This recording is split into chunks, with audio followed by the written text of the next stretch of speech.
2018년 노바스코시아주 사우스포트. 삶이 보통 평온하게 흘러가는 작은 해안 마을로 신문에 실리는 소식이라고는 날씨나 선거, 학교 행사 정도가 전부였다. 그러나 그해 4월의 어느 날 마을 전체의 시선이 시청 강당에 쏠렸다. 사람들은 입구 앞 길거리에까지 모여 확성기를 통해 나오는 중계를 들었다. 안에는 카메라와 기자들, 터지는 플래시가 가득했다. 관리들은 긴 테이블 뒤에 서 있었고 테이블 위에는 주 정부의 문장이 새겨진 서류철과 물잔이 놓여 있었다. 공기는 마치 중요한 일을 앞둔 것처럼 팽팽했다. 시 경찰국장이 연단에 섰다. 그는 강당을 둘러보고 잠시 말을 멈춘 뒤 한순간에 분위기를 바꾸는 한마디를 내뱉었다. 5년 전 우리 마을은 리아 브라운을 잃었습니다. 오늘 우리는 그녀를 찾았습니다. 그 말은 차분하게 들렸지만 그 안에는 모두를 숨죽이게 하는 무언가가 있었다. 몇 초간 아무 소리도 들리지 않았다. 카메라 플래시마저 멈췄다. 그러다 누군가 나지막이 "뭐라고요?" 속삭였고 이내 혼란이 시작됐다. 마이크들이 앞으로 뻗어나왔고 기자들은 서로의 말을 가로막았으며 누군가는 이미 편집국에 전화를 걸고 있었다. 믿을 수 없는 소식이었다. 5년 전 리아의 실종은 사우스포트 전체의 비극이었다. 몇 주 동안 숲과 해안, 버려진 건물들을 샅샅이 뒤졌다. 마을은 하나로 뭉쳤지만 흔적은 끝내 찾지 못했다. 시간이 흐르면서 삶은 다시 제갈길을 갔다. 브라운 가족은 잠시 친척집으로 떠났고 자원봉사본부는 문을 닫았으며 그녀의 사진이 붙은 현수막은 햇볕에 발해갔다. 그런데 갑자기 그녀가 살아있다는 발표가 나온 것이다. 경찰국장은 말을 이었다. 그는 이 소식이 얼마나 위태로운지 아는 듯 감정없이 담담하게 말했다. 신원은 확인되었고 리아는 전문가들의 보호 아래 있으며 부모님과의 만남도 이미 이루어졌다고 전했다. 자세한 내용은 일절 없었다. 어디서 찾았는지, 누가 제보했는지, 무엇이 수사의 계기가 되었는지 등은 모두 답변되지 않았다. 그는 기자들의 질문에도 반응하지 않았다. 기자회견은 3분도 채 되지 않아 끝났다. 1시간도 지나지 않아 지역 방송사들은 긴급 속보를 내보냈다.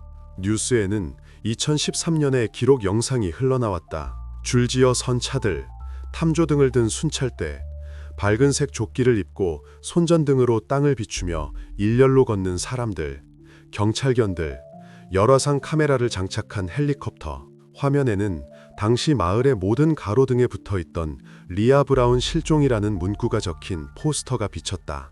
포스터 속에는 밝은 얼굴과 희미한 미소가 있었다. 아나운서는 화면 밖에서 말했다. 5년간의 침묵 끝에 기적이 일어났습니다.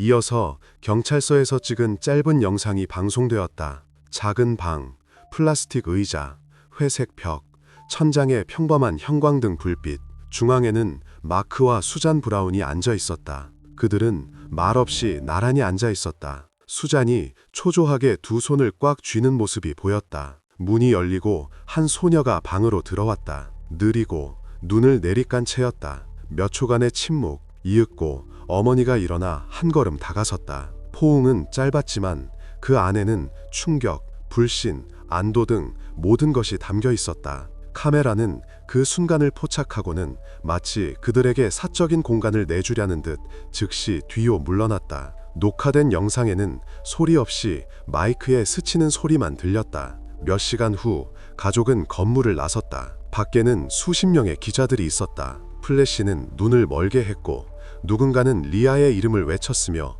누군가는 질문을 던지려 했다. 마크가 재빨리 차문을 열었고 수잔이 먼저 탄 뒤 리아가 뒤따랐다. 차는 움직이기 시작했다. 차는 천천히 멀어졌고 모퉁이 너머로 사라진 뒤에도 카메라는 계속해서 그 모습을 담았다. 저녁 뉴스에는 리아 브라운 집으로 돌아오다. 사우스포트 경찰 가장 길었던 사건 중 하나를 종결하다와 같은 헤드라인이 걸렸다. 기자들은 기적과 수사관들의 전문성 그리고 드물게 해피엔딩으로 끝난 사건에 대해 이야기했다. 댓글에는 지지와 감사의 말, 경찰서 앞에 놓인 촛불 사진들이 올라왔다. 마을은 마치 영원히 잃어버렸던 누군가가 돌아온 것처럼 축제 분위기였다.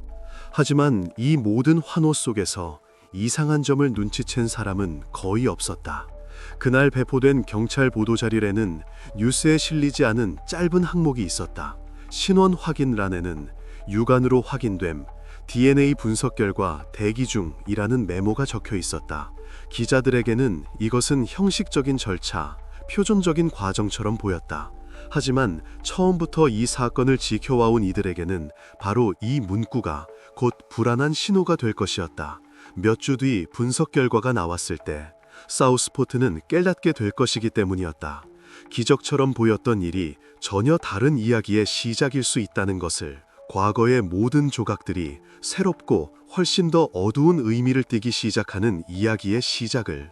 2013년 사우스포트는 삶이 좀처럼 놀라움을 선사하지 않는 마을이었다.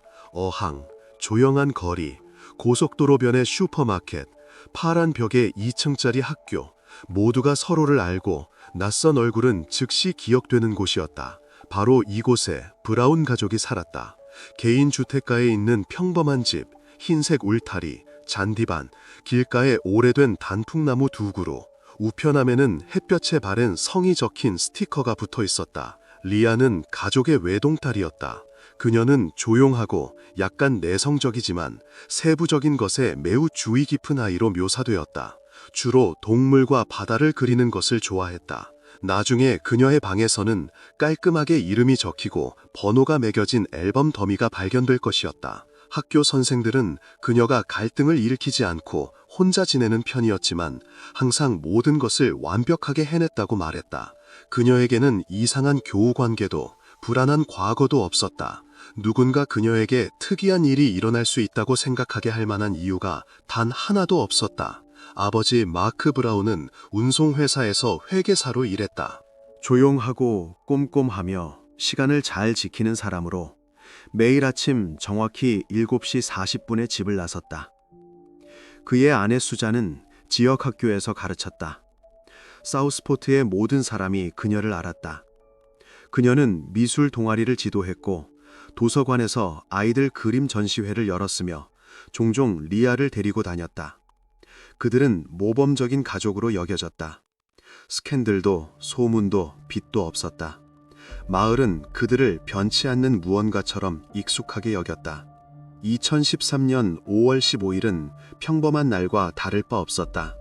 기상청 보고에 따르면 맑고 바람이 없으며 기온은 약 17도였다.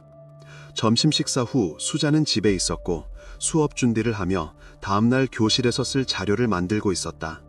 마크는 아직 퇴근 전이었다. 리아는 마당에서 놀고 있었다. 이것이 그들의 평소 일과였다. 이웃집 카메라에는 오후 3시 6분 그녀가 색연필과 스케치북 같은 것을 손에 들고 거리로 나가는 모습이 찍혔다. 몇 분 후 수자는 전화를 받았다. 통화는 길지 않았다. 10분 남짓이었다. 그녀가 마당으로 나갔을 때 마당은 비어 있었다. 공은 대문 옆에 놓여 있었고 헛간문은 살짝 열려 있었다. 모든 것이 평온해 보였지만 리아는 어디에도 없었다. 30분 동안 수자는 부지 전체를 돌아다니고 이웃을 부르고 뒷마당과 차고 길 건너 공원을 확인했다. 오후 4시 10분 그녀는 경찰에 전화했다. 이는 신고 기록에 남아있다. 첫 순찰대는 8분 만에 도착했다. 그들은 즉시 현장을 봉쇄했다. 경찰견 담당관이 호출되었고 지역 자원봉사자들이 해안을 따라 뻗어있는 숲을 수색하기 시작했다. 아무도 그녀가 떠나는 것을 보지 못했다. 행인도 운전자도 이웃도 없었다. 가장 가까운 카메라의 녹화 영상은 비어 있었다. 차 한 대도 낯선 얼굴 하나도 없었다. 그날 저녁 수색 범위는 몇 킬로미터로 확대되었다. 해안 경비대가 합류하여 만과 인근 건물들을 확인했다. 결과는 전무했다. 다음 날 경찰은 학교 옆에 임시 본부를 설치했다. 수색은 밤낮으로 계속되었다. 열화상 카메라를 든 자원봉사자들, 비행 드론, 심지어 사립 탐정까지 동원되었다. 사흘 뒤에는 이미 100명이 넘는 인원이 현장에서 작업하고 있었다. 우물, 낡은 경납고, 지하실 등 모든 것을 확인했다. 하지만 아무것도 찾지 못했다. 소지품도, 신발 자국도, 다툼의 흔적도 없었다. 마치 사람이 공간에서 그냥 사라진 것 같았다. 수색이 3주째에 접어들었을 때 보고서에는 납치, 가출, 사고 등 첫 의심들이 나타나기 시작했다. 그러나 증거 없이는 어떤 논리적인 가설도 세울 수 없었다. 수사선은 점차 희미해졌다. 한 달 후 사건은 공식적으로 미제 사건으로 분류되었다. 유일한 희망은 계속해서 자체적으로 수색을 이어가던 부모님에게 달려 있었다.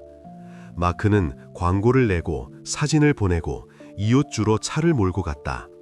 수자는 온라인 그룹을 운영하고 기자들에게 글을 쓰고 비슷한 사건을 돕는 단체들과 연락했다. 그들은 둘 다 전화 한 통, 편지 한 장, 어떤 실마리라도 기다리며 살았다. 하지만 전화는 끝내 울리지 않았다. 5년이 흘렀다. 그리고 경찰이 기적을 발표할 무렵에는 아무도 더는 아무것도 기대하지 않았다. 리아 브라운은 이루어지지 않은 희망의 상징, 무거운 한숨과 함께 회상되는 이야기가 되었다. 그리고 2018년 그녀는 갑자기 마치 어디선가 나타난 것처럼 돌아왔다. 바로 그 때문에 이 소식은 폭발적인 효과를 낳았다. 마치 현실 자체가 거꾸로 돌아간 것 같았다. 하지만 실종의 연대기를 자세히 살펴보면 모든 것이 너무나 깨끗하다. 너무나 매끄럽다. 흔적도 목격자도 설명도 없다. 그리고 몇 주 뒤 낡은 사건 자료를 다시 검토하기 시작하면 분명해질 것이다. 리아 브라운 이야기에서 가장 이상한 점은 그녀의 귀환이 아니라 그녀가 처음 사라졌을 때 얼마나 깜쪽 같았는가 하는 점이라는 것을. 실종 3주 후 사우스포트 경찰서에 전화 한 통이 걸려온다. 수화기 너머의 목소리는 남성이었고 주저하는 듯 마치 전화를 걸기 전 오랫동안 마음을 다잡은 것 같았다. 그는 리아 브라운과 아주 닮은 소녀를 고속도로변 건설 현장에서 일하는 한 남자와 함께 있는 것을 봤다고 말했다. 자세한 내용은 거의 없었지만 전화는 기록되었고 다음 날 경찰은 주소를 확인했다. 이 순간은 사건의 첫 전환점이 되었다. 그때까지 모든 것이 교착 상태였다. 수색은 결과를 내지 못했고 목격자는 나타나지 않았다. 전화는 희미한 희망처럼 보였지만 바로 그 전화가 수사를 대기 상태에서 적격적인 단계로 전환시켰다. 리아와 함께 있었다고 알려진 남자의 신원은 금세 밝혀졌다. 그는 45세의 아저 핀치였다. 핀치는 사소한 사건들로 현지인들에게 알려져 있었다. 그는 임시직으로 일하며 기술 수리를 돕고 자벽부로 아르바이트를 했다. 그는 외곽의 낡은 트럭 정류장에 주차된 트레일러에서 살았다. 마을 사람들은 그를 괴짜로 여겼다. 비사교적이지만 위험하지는 않은 사람이었다. 과거에 공구절도와 훔친 부품을 팔려던 시도로 전과가 있었다. 짧은 형기를 살고 돌아와 조용히 지냈다. 경찰은 그에 대해 알고 있었지만 관심을 두지는 않았다. 형사들이 그의 주차장으로 찾아갔을 때 그는 숨으려 하지 않았다. 오히려 마주 나왔다. 그는 아무도 보지 못했고 아무도 납치하지 않았으며 이 모든 것이 실수라고 침착하게 말했다. 그는 당황스러워 보였지만 두려워 보이지는 않았다. 그들은 현장에서 그를 신문한 뒤 경찰서로 동행할 것을 요청했다. 핀치는 동의했다. 신문에서도 그는 같은 말을 반복했다. 자신은 실종과 아무 관련이 없다고, 그날 일하고 있었으며 현장 감독이 증명해 줄 수 있다고 주장했다. 수사관들은 알리바이를 확인했다. 그것은 부분적으로만 확인되었다. 실제로 핀치는 오전에 건설 현장에서 일했지만 점심 식사 후 그의 말에 따르면 공구를 가지러 갔다가 저녁에야 돌아왔다. 이 몇 시간의 공백은 불분명하게 남았다. 수사팀에게는 이것이 기회의 창이었다. 다음 날 트레일러 수색이 실시되었다. 안은 전형적이었다. 낡은 가구, 공구, 식기, 약간의 옷. 직접적인 증거는 없었다. 리아의 개인 소지품도 그녀가 있었다는 것을 나타낼 만한 흔적도 없었다. 그러나 옆에 주차된 그의 트럭에서 범죄과학수사관들은 아주 작은 파란색 섬유 조각을 발견했다. 언뜻 보기에는 사소한 발견이었다. 그러나 분석 결과 구조와 성분이 리아가 실종당해 입고 있었던 재킷의 소재와 일치하는 것으로 나타났다. 이 일치는 100%는 아니었지만 관심을 끌기에 충분히 가까웠다. 경찰에게는 이것이 수사 전체에서 처음으로 나온 물적 단서였다. 언론은 이 발견에 대해 거의 즉시 알게 되었다. 뉴스에는 용의자 발견이라는 헤드라인이 등장했다. 핀치의 이름은 주 전체에 알려졌다. 그의 사진이 신문에 실렸다. 덥수룩한 수염에 마치 카메라를 피하는 듯 시선은 옆을 향하고 있었다. 가족도 친구도 없는 폐쇄적인 평판은 의심을 더욱 증폭시켰다. 대중의 눈에는 모든 것이 단순한 그림으로 맞춰졌다. 여기 외곽에 이상한 남자가 있고 여기 실종된 소녀가 있다. 이것만으로도 눈사태를 일으키기에 충분했다. 수사팀은 가설을 세웠다. 그 안에는 논리가 있었다. 핀치가 마당에서 그녀를 기다렸다가 차로 데려가 흔적을 숨겼을 수 있다. 목격자가 없는 것은 브라운 가족의 집이 거의 사람이 지나다니지 않는 조용한 지역에 있었기 때문이라고 설명되었다. 검찰은 섬유 조각이 사건을 기소하기에 충분한 증거라고 주장했다. 한 달 후 핀치는 체포되었다. 그에 대한 직접적인 증거는 없었지만 여론의 압박은 커져만 갔다. 브라운 가족은 경찰의 결정을 지지했다. 그들은 바로 그가 범인이라고 믿었다. 그들에게는 이것이 일어난 일에 어떤 의미라도 부여할 수 있는 유일한 방법이었다. 검찰은 간접적인 사실들, 즉 섬유 조각, 알리바이 부재, 의심스러운 전과 등을 중심으로 기소를 구성했다. 사건은 법원으로 넘어갔다. 아서 핀치는 자신의 무죄를 주장했지만 그의 말에 귀 기울이는 사람은 아무도 없었다. 심지어 그의 변호사마저 언론에 이렇게 말했다. 제 의뢰인에 대한 사건은 취약하지만 여론은 이미 판결을 내렸습니다. 이렇게 한 통의 익명 전화로 시작된 수사는 증거는 부족하고 확신은 너무 많은 형사사건으로 변모했다. 핀치는 주요하고 유일한 용의자가 되었다. 그리고 리아 브라운 사건은 점차 수색이 아닌 기소가 되어갔다. 2013년 12월 법원이 판결을 내렸을 때 정의가 회복된 것처럼 보였다. 아서 핀치는 가석방 없는 25년형을 선고받았다. 브라운 가족에게는 이는 기다림의 끝이자 마침표를 찍을 수 있는 기회를 의미했다. 그들은 더 이상 기자회견에 참여하지도 인터뷰를 하지도 않았다. 마을은 이전의 삶으로 돌아갔다. 하지만 시간이 보여주듯 바로 이 결정, 즉 핀치의 체포와 판결은 5년 뒤 큰 스캔들로 번질 새로운 일련의 실수의 출발점이 될 것이었다. 리아가 돌아왔을 때 수사팀은 인정해야만 할 것이기 때문이었다. 그들이 엉뚱한 사람을 처벌했다는 것을. 아서 핀치에 대한 재판은 2014년 2월에 시작되었다. 그때까지 수사는 거의 9개월 동안 지속되었고 여론은 이미 오래전에 형성되어 있었다. 신문들은 마을이 정의를 기다린다고 썼고 텔레비전은 핀치가 살던 주차장 영상을 보여주며 리아 브라운의 흔적이 끊긴 곳과 같은 자막을 달았다. 법정에는 빈자리가 없었다. 기자들, 지역 주민들, 심지어 법대생들까지 이미 지난 20년간 노바스코시아에서 가장 떠들썩한 사건이라 불리는 재판을 보러 왔다. 기소는 두 가지 주요 요소에 기반했다.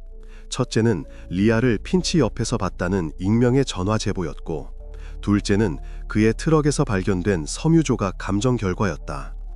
수사팀에게는 다른 증거가 없었다.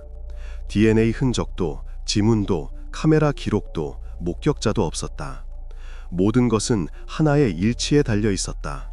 부분적이지만 결정적인 것으로 제시된 일치였다.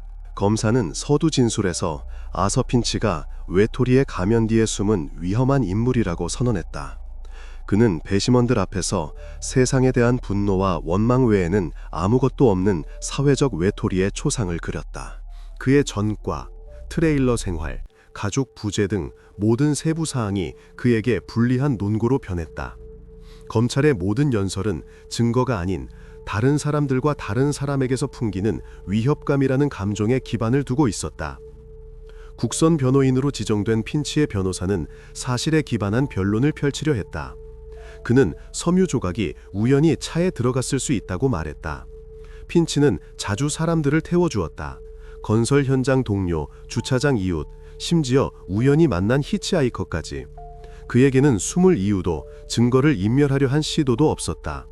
그에게서 발견된 것이라고는 재킷과 유형이 일치하는 단 하나의 옷감 조각뿐이었다. 무늬도 염료 성분도 아닌 단지 일반적인 특성만 일치했다. 하지만 법정에서 이런 주장들은 공허하게 들렸다. 사회적 분위기는 극도로 고조되어 있었다. 기자들은 사우스포트의 포식자, 사건 거의 해결과 같은 헤드라인으로 기사를 쏟아냈다. 법정 복도에서 사람들은 재판의 진행이 아닌 처벌에 대해 논의했다. 모두에게 이것은 원칙의 문제였다. 마을은 진실이 아닌 결말을 기다리고 있었다. 법정에 법의학 전문가가 초빙되자 대중의 관심은 최고조에 달했다. 그녀는 단정한 안경을 쓴 중년 여성이었고 차분한 목소리로 말했다. 그녀는 감정 결과를 낭독했다. 핀치의 트럭에서 발견된 섬유 조각은 실종 당일 리아 브라운이 입고 있던 재킷의 소재와 높은 유사성을 보인다고 했다. 이는 법률 용어로는 아무것도 증명하지 못하는 표현이었다. 하지만 배심원들에게는 설득력 있게 들렸다. 그들의 이해로는 이것은 한 가지, 즉 일치를 의미했다. 검사는 효과를 더욱 강화했다. 그는 재킷 사진과 현미경으로 확대한 섬유 조각 이미지를 보여주었다. 화면에는 램프 불빛 아래 반짝이는 파란색 실들이 비쳤다. 그는 말했다. 여기에 리아 브라운이 피고인의 차에 있었다는 물리적 증거가 있습니다. 이 순간은 재판에서 감정적인 정점이 되었다. 변호사 옆에 앉아있던 핀치는 말없이 듣고 있었다. 기록 영상에는 그가 가끔 눈을 감고 고개를 숙이는 모습이 보였다. 나중에 그의 변호사는 인터뷰에서 그 순간 사건은 이미 결정되었다고 깨달았다고 말했다. 변호인의 변론은 조용히 진행되었다. 화려한 문구 없이 오직 논거만 있었다. 하지만 법정에서 느껴지는 감정적 압박 속에서 그것들은 아무런 인상을 주지 못했다. 변호사가 수색 과정에서 직접적인 증거가 하나도 발견되지 않았다고 말했을 때조차 판사는 같은 말을 반복하지 말라며 그의 말을 끊었다. 판결 전 핀치의 마지막 말은 짧았다. 저는 그러지 않았습니다. 하지만 아무도 저를 믿지 않아요. 이 말은 언론에 보도되지 않았다. 이틀 후 배심원단은 결정을 가지고 나왔다. 평결은 완전한 침묵 속에서 낭독되었다. 모든 기소 항목에 대해 유죄. 판사는 판결을 내렸다. 가석방 없는 종신형. 핀치는 저항하지 않았다. 그는 그저 고개를 끄덕이며 나지막이 알겠습니다 라고 말했다. 그날 바로 그는 뉴브런즈 윗주에 있는 중급 보안 교정 시설로 이송되었다. 12제곱미터의 감방, 매트리스 하나, 금속 세면대, 창살이 있는 창문. 그에게 이야기는 여기서 끝났다. 마을에게는 그 반대였다. 사우스포트는 안도의 한숨을 내쉬었다. 신문들은 리아 브라운 사건 종결, 정의가 승리했다고 썼다.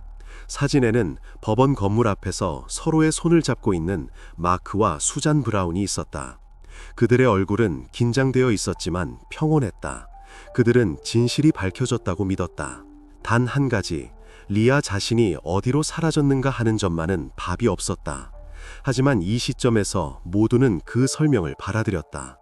증거는 인멸되었고 시신은 발견되지 않았지만 범인은 처벌받았다. 5년이 흘렀다. 핀치는 여전히 감옥에 있었고 아무도 그를 기억하지 않았다. 경찰이 리아 브라운을 찾았다고 발표한 바로 그날까지 살아있는 채로. 그리고 그때서야 핀치에 대한 재판이 끝이 아니라 이제 바로 잡아야 할 실수의 시작에 불과했다는 것이 분명해졌다. 5년이 흘렀다. 2018년 봄. 아이오와와 네브래스카의 경계에 있는 작은 도로변 마을. 순찰 경관이 고속도로를 따라 걷고 있는 한 소녀를 멈춰 세웠다. 짐도 신분증도 없이 낡은 재킷을 입고 헝클어진 머리였다. 처음 경찰은 그녀가 그저 가출한 것이라고 생각했다. 그는 이름을 물었다. 소녀는 마치 마음속 어딘가에서 답을 찾듯 입을 다물었다.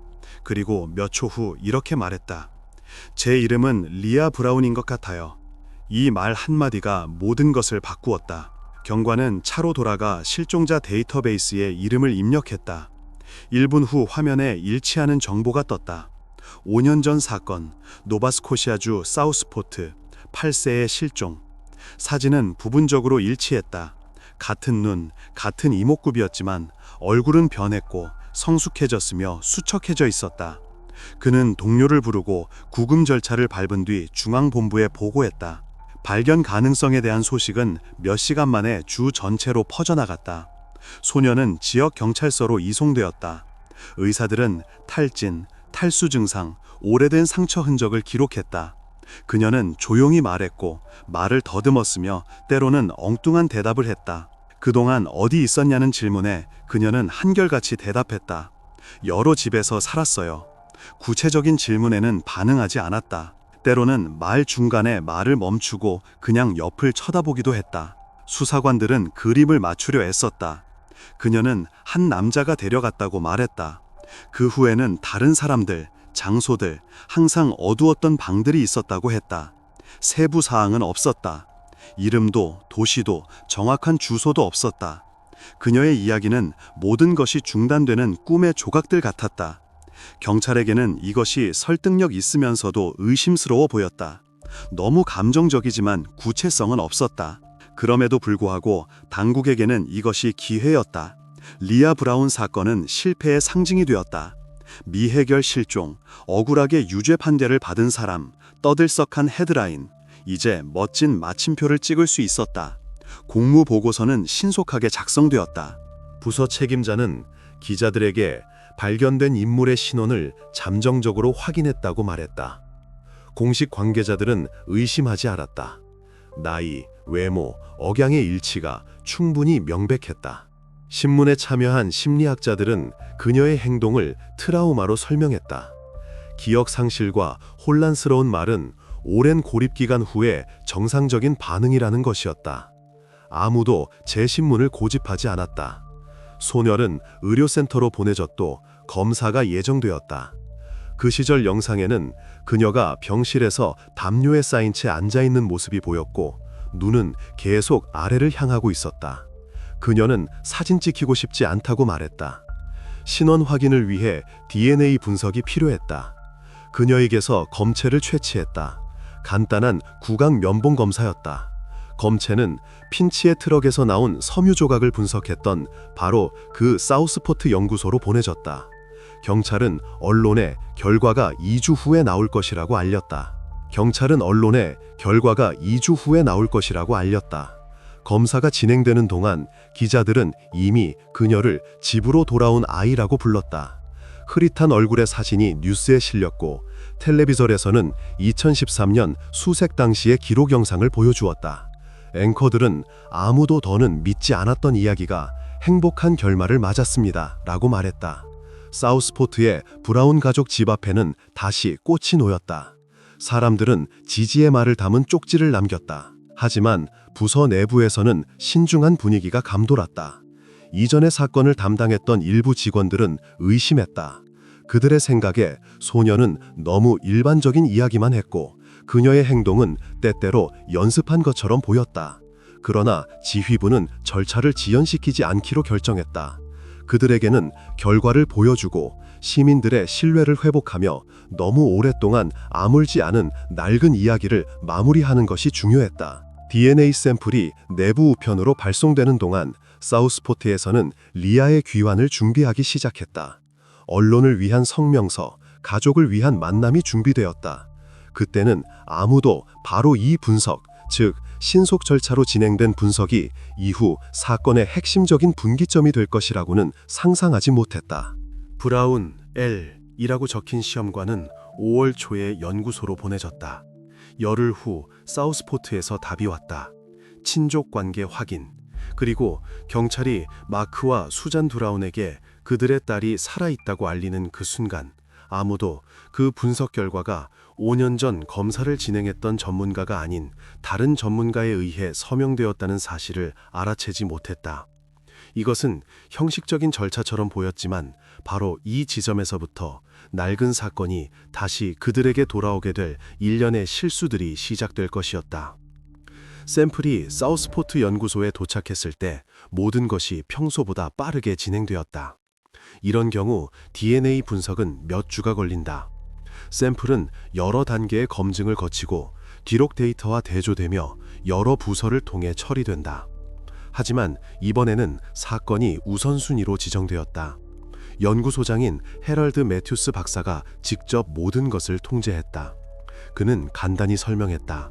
사건이 떠들썩하고 대중이 결과를 기다리고 있으며 우리는 또 다른 실패를 감당할 수 없습니다.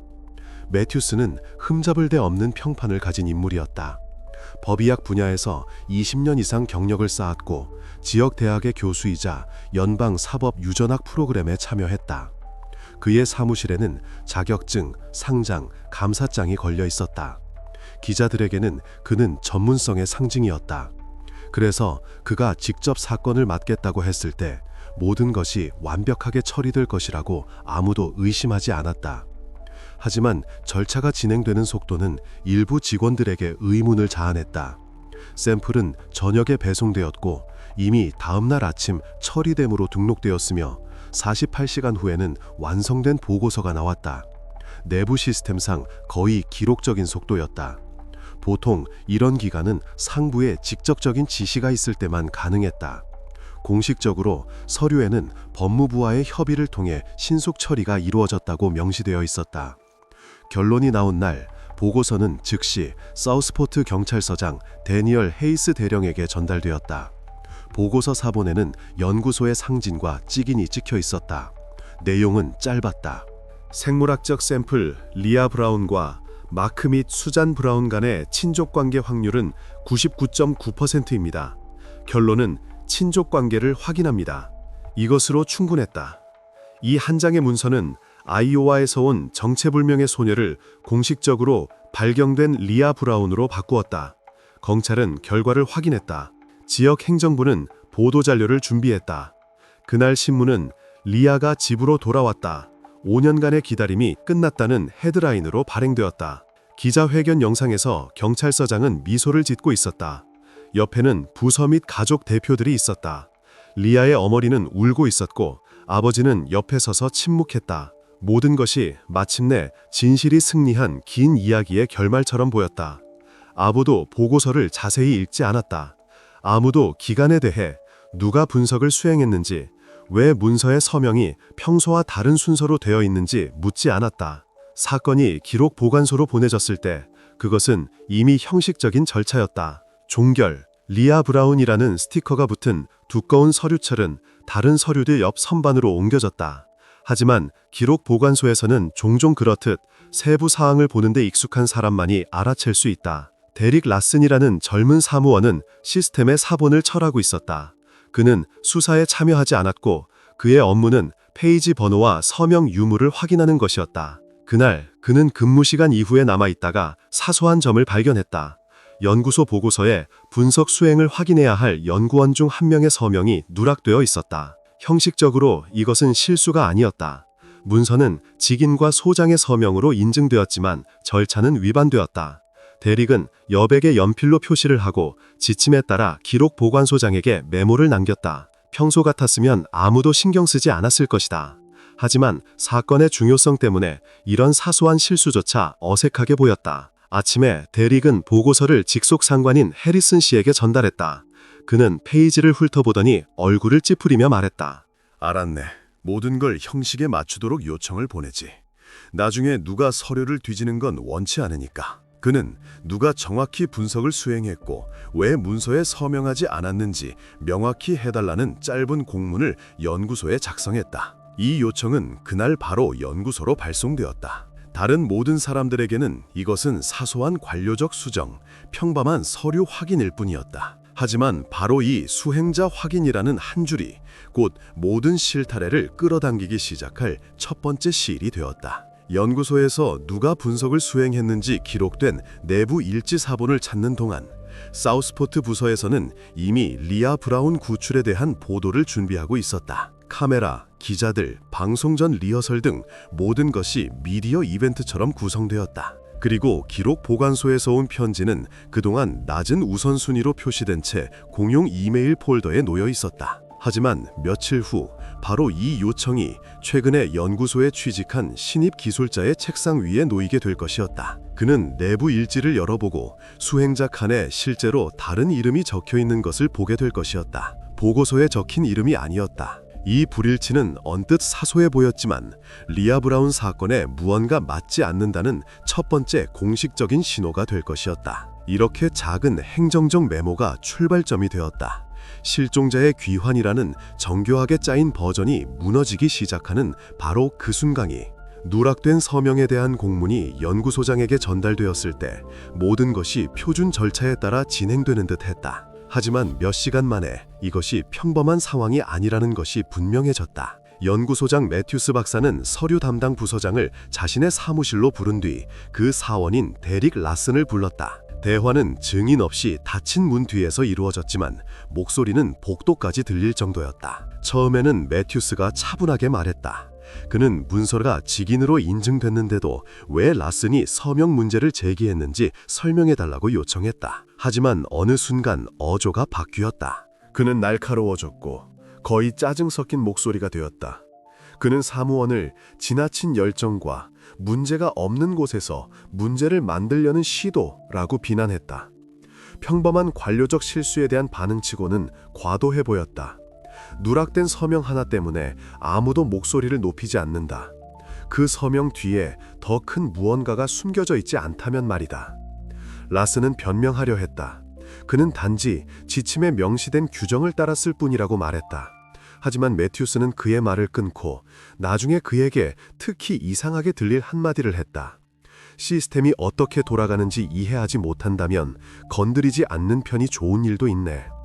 그 후 그는 보고서 원본을 직접 가져가면서 모든 걸 직접 확인하겠다고 말하고 더 이상 이 문제에 관여하지 말라고 요청했다. 문이 닫힌 후 데릭은 불안한 마음으로 사무실에 남았다. 그는 젊고 경험이 없었지만 어리석지는 않았다. 그는 상사들이 일상적인 업무에 대해 보통 어떻게 행동하는지 보았다. 그리고 이번 반응은 부자연스럽게 신경질적이었다는 것을 알았다. 마치 그의 작은 지적이 건드려서는 안 될 무언가를 건드린 것 같았다. 저녁에 그는 다시 기록 보관소로 돌아갔다. 공식적으로는 다른 사건의 보고서를 마무리하기 위해서였다. 비공식적으로는 원본 문서의 사본이 시스템에 남아있는지 확인하기 위해서였다.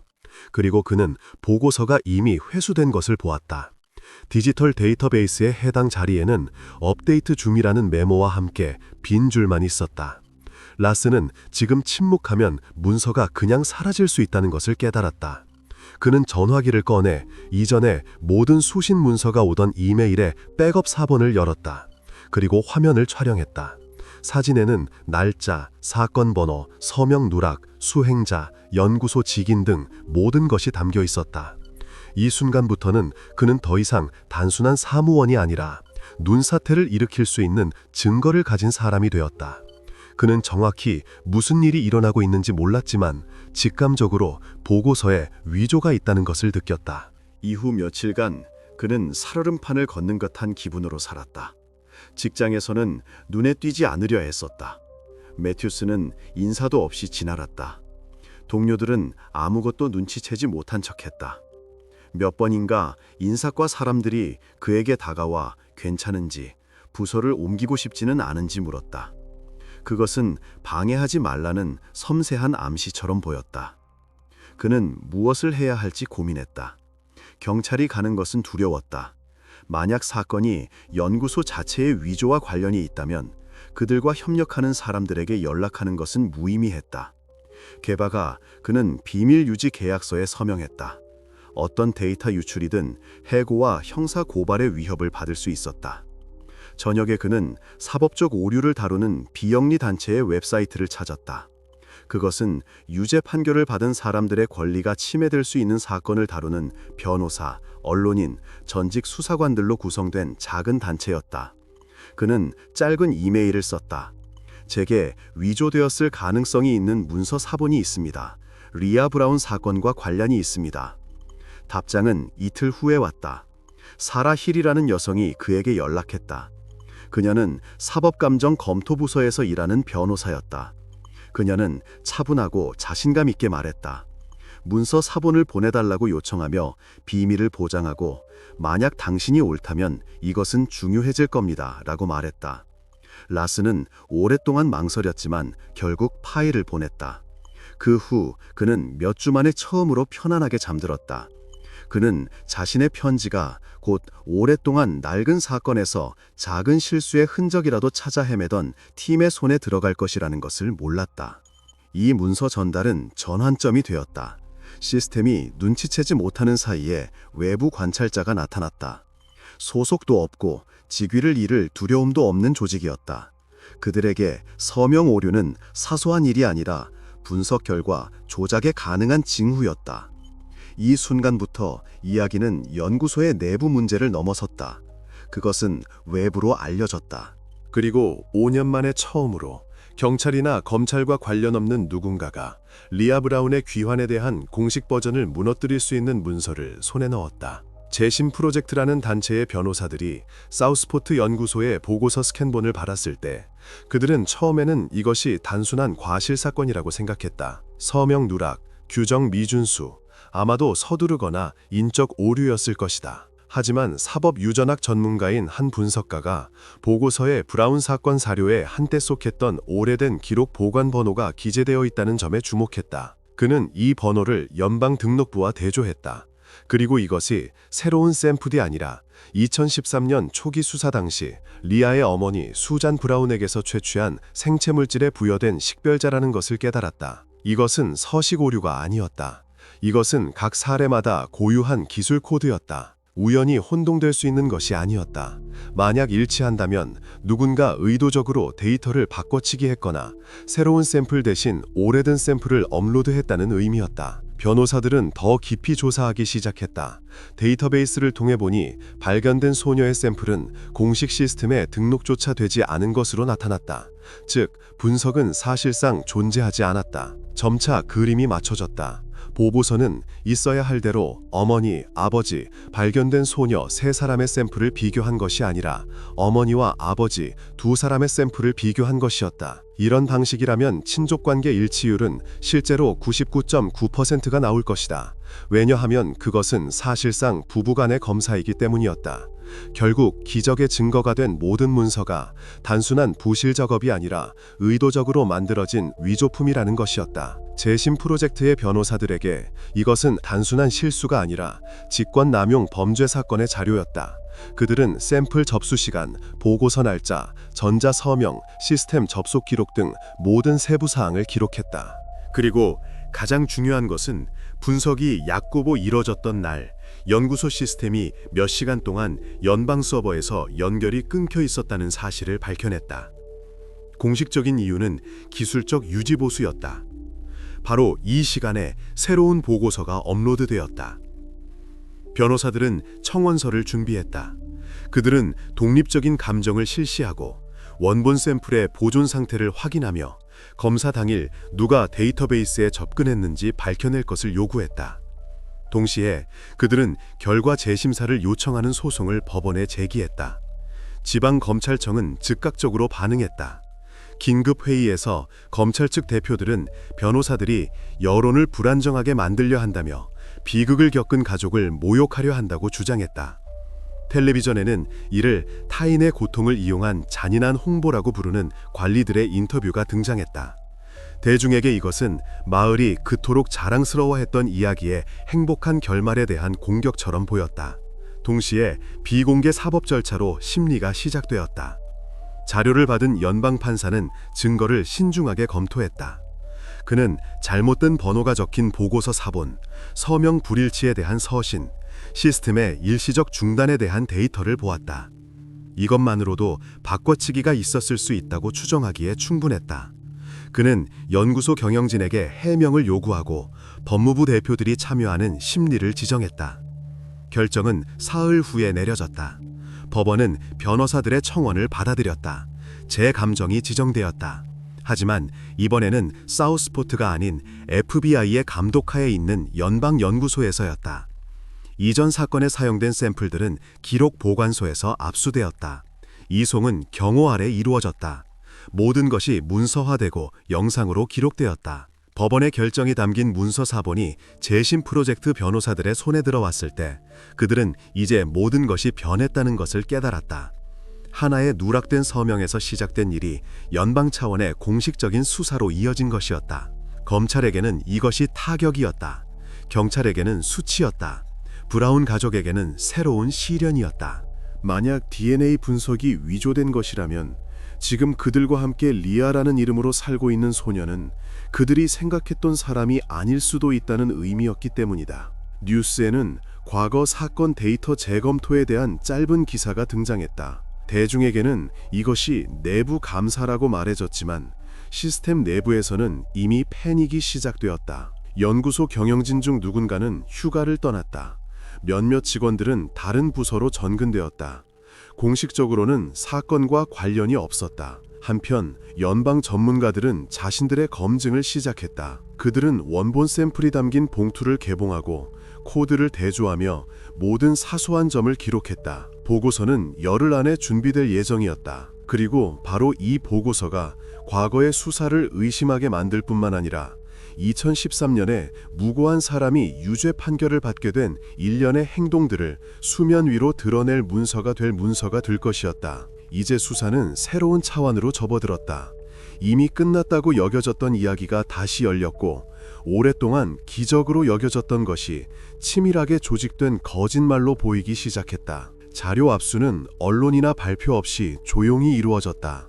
연방수사구 요원들은 이른 아침 사우스포트에 도착했다. 연구소 입구는 봉쇄되었고 직원들은 기록 보관소 접근이 일시적으로 금지되었다. 모든 것이 영상으로 기록되었다. 증인들 앞에서 브라운 사건 2018이라고 적힌 봉투가 보관된 금고를 열었다. 안에는 바로 그해 해럴드 매튜스의 서명이 있는 생물학적 물질이 담긴 밀폐 용기가 있었다. 용기는 단열 상자에 넣고 봉인한 뒤 2명의 요원과 함께 다른 주에 있는 독립연구소로 이송되었다. 그곳은 FBI와 협력하며 사법 재심사를 전문으로 하는 곳이었다. 이것은 더 이상 내부 감사나 부서 감사가 아닌 완전한 연방 감정이었다. 여기서는 모든 것이 수학적 정확성으로 외부의 개입 가능성 없이 이루어졌다. 며칠 동안 연구소 직원들은 물질을 등록하고 유관 검사를 하고 서명과 기록 코드를 대조했다.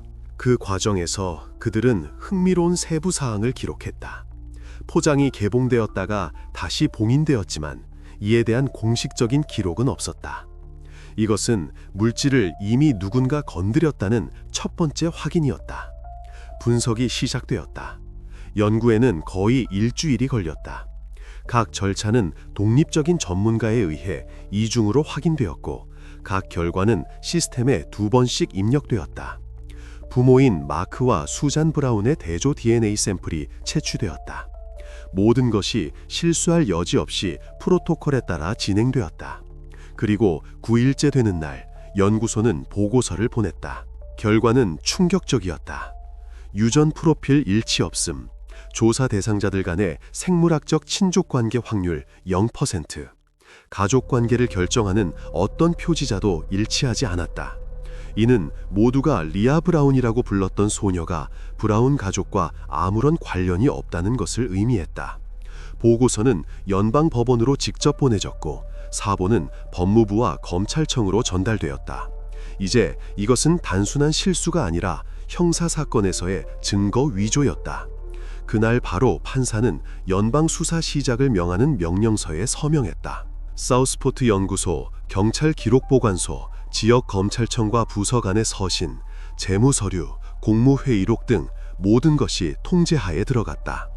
FBI는 증거 위조 및 사법 방해 혐의로 사건을 개시했다. 매튜스 박사의 이름이 수사의 중심에 올랐다. 그는 신문을 받았지만 변호사를 내세워 언급을 거부했다.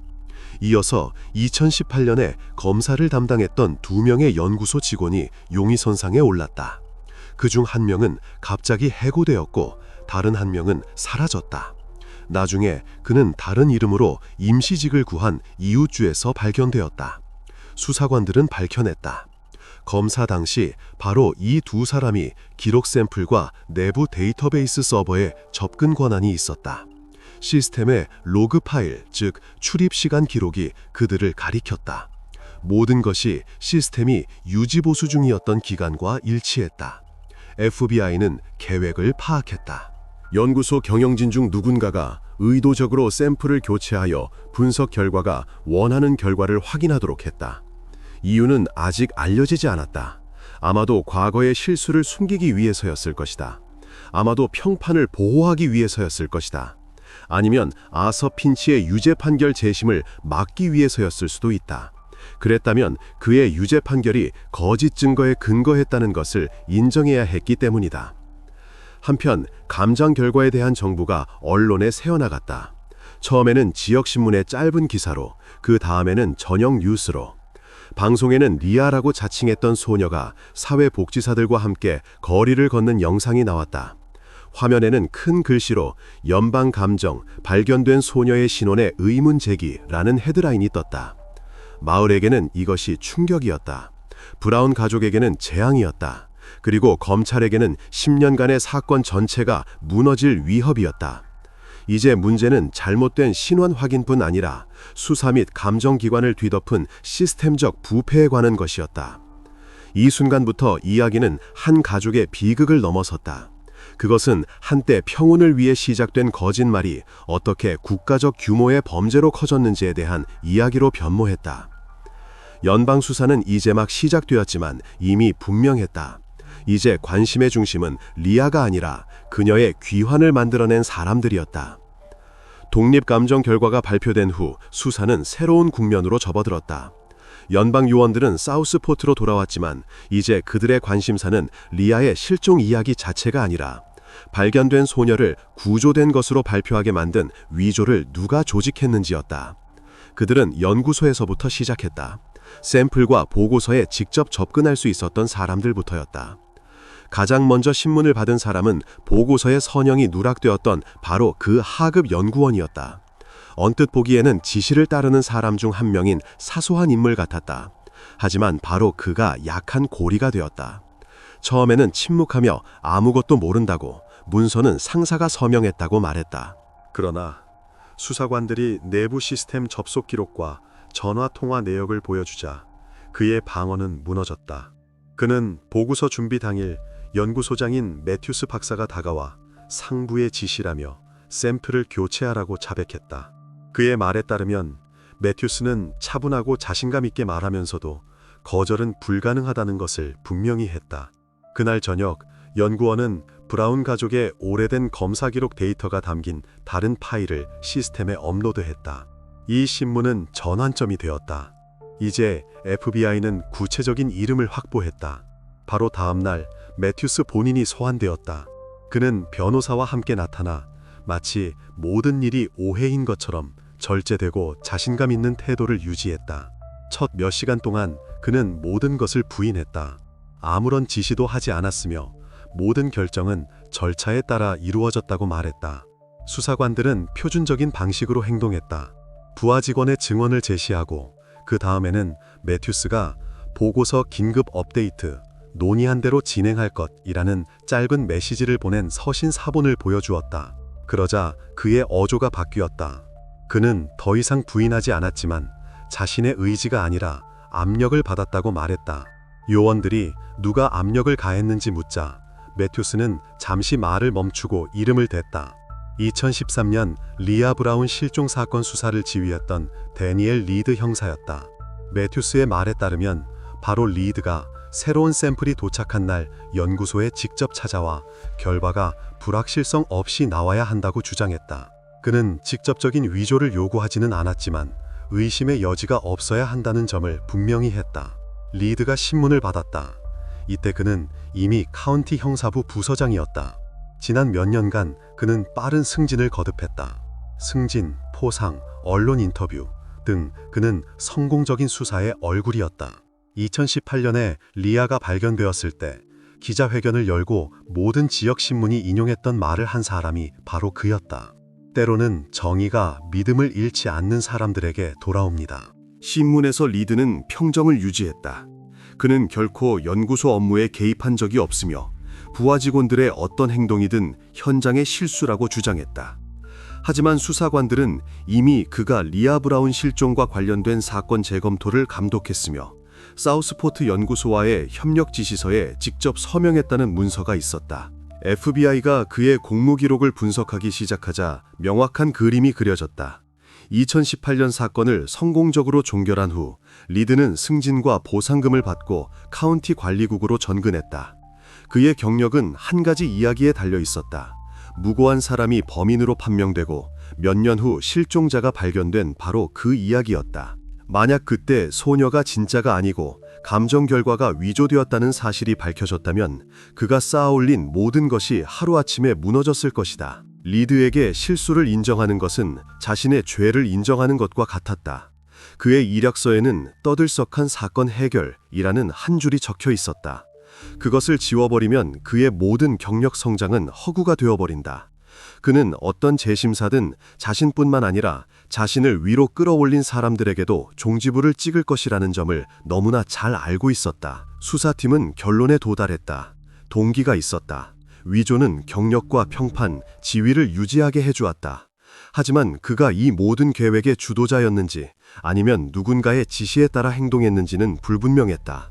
왜냐하면 사건에는 더 높은 수준의 개입 흔적이 나타나기 시작했기 때문이다. 법무부 관리들의 결재가 있는 문서들, 행정 라인에서 합의됨과 같은 문서들이었다. 이제 수사는 넓게 펼쳐졌다. 한 사람의 이름에서 전체 네트워크가 자라났다. 연구소장, 수사관, 관리들 모두가 한 가지 목표로 연결되어 있었다. 과거가 다시 현재가 되는 것을 막는 것이었다. 그리고 FBI가 낡은 기록 보관소를 뒤지는 동안 분명해졌다. 이 이야기의 또 다른 층이 앞에 놓여 있다는 것을. 그것은 더 이상 리아 브라운에 대한 이야기가 아니라 실수를 인정하는 것보다 진실을 위조하는 것이 더 쉽다고 결정한 시스템 자체에 대한 이야기였다. 신문과 초기 문서 유출 이후 데니얼 리드 형사는 수사의 중심 인물이 되었다. 그의 체포는 이른 아침에 이루어졌다. 카메라는 허용되지 않았다. 모든 것이 공개를 피하기 위해 조용히 진행되었다. 보고서에는 짧게 적혀 있었다. 증거 위조 및 직권 남용 혐의로 구금됨. 오랫동안 연단에 서서 인터뷰를 하고 정의를 위한 투쟁을 상징했던 사람에게 이것은 몰락처럼 들렸다. 신문에서 리드는 절제된 태도를 보였다. 그는 논쟁하지도 변명하지도 않고 단지 사건의 이익을 위해 행동했다고 말했다. 수사관들이 누가 자료 교체를 지시했는지 알아내려 할 때 그는 입을 다물었다. 그의 말은 거의 그대로 반복되었다. 나는 시스템을 어기지 않았습니다. 나는 그것을 보호했습니다. 이 대답은 불안감을 자아냈다. 그는 나는 무죄다 라고 말하지 않고 나는 충성스러웠다고 말했다. FBI는 다른 압박 수단을 찾기로 결정했다. 요원들은 그의 재무 보고서, 은행 거래 내역, 주요 구매 기록을 조사했다. 그리고 몇 시간의 분석 끝에 첫 번째 실질적인 단서가 나타났다. 보고서에는 거액의 주택담보대출 상환이 기록되어 있었다. 그 금액은 그의 연봉의 거의 3배에 달했다. 송금 날짜는 아서 핀치에 대한 재판 직후의 기간과 일치했다. 이 돈의 출처는 개인 대출로 기재되어 있었다. 이름은 명시되지 않았다. 은행 추적 결과 자금은 지방검사의 선거 캠페인을 후원했던 법률재단과 연계된 유령 회사의 계좌를 통해 들어온 것으로 나타났다. 형식적으로는 합법적이었다. 사실상 무엇이든 통과시킬 수 있는 구조였다. 수사관들은 더 나아갔다. 그들은 이메일, 공무보고서, 연락처를 확인했다. 그 시기에 리드가 지방검사의 보좌관들과 자주 연락했다는 사실이 밝혀졌다. 바로 그들이 경찰, 연구소, 언론 간의 협력을 조율했다. 리드는 단순한 형사가 아니라 캠페인의 얼굴이었다. 그의 이름은 공식 보도자료와 심지어 선거 현수막에도 등장했다. 리드 형사의 끈기 덕분에 브라운 사건 해결. 이제 이것이 개인적인 실수가 아니라 시스템의 한 골이라는 것이 분명해졌다. 2013년 리아가 실종되었을 때 수사는 결과 없이 힘들게 진행되었고 바로 그때 검찰은 이 사건에서 기회를 보았다.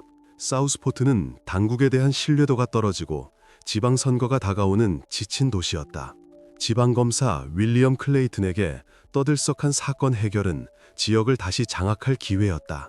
필요한 것은 용의자, 동기, 그리고 증거였다. 아서 핀치는 완벽하게 들어맞았다. 외톨이, 가족 없음, 이상한 이력. 텔레비전에 내보내기 좋은 인물이었다. 그리고 사건이 법정으로 갔을 때 그의 유죄를 처음으로 주장한 사람이 바로 클레이튼이었다. 재판은 지역 방송사에서 중계되었고 대중은 매 회의를 지켜보았다. 판결 후 클레이튼의 지지율은 거의 2배로 뛰었다. 몇 달 후 그는 내가 사우스포트의 질서를 되찾았다는 슬로건 아래 선거에서 승리했다.